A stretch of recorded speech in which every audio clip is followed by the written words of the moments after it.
আসসালামু আলাইকুম। আপনারা সবাই কেমন আছেন? আশা করি ভালো আছেন। এই গরমের মধ্যে তো কিছু ভালো আমটক রান্না, আমটকের মধ্যে আমি দিয়ে দিলাম লবণ, কালারের জন্য দিয়ে দিলাম একটু হলুদের পাখি,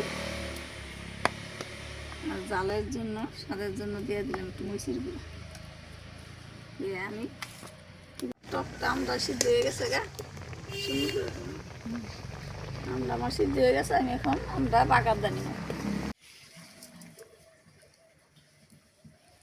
বাগারের জন্য আমি দিয়ে দিতেছি শুকনো দিলাম কিছু পাঁচফোড়ন দিয়ে আমি এখন টকটা দিয়ে দিই।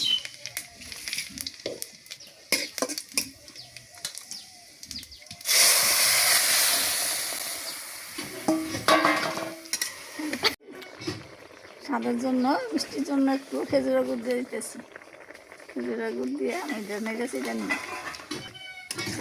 খাবেন গরমের মধ্যে খাইতে হয়ে গেছে গা। যেরকম আমি করে ঠান্ডা ঠান্ডা করে রাঁধছি, যেরকম গরমের মধ্যে একবার হলো আপনার রান্না খেয়ে দেখবেন।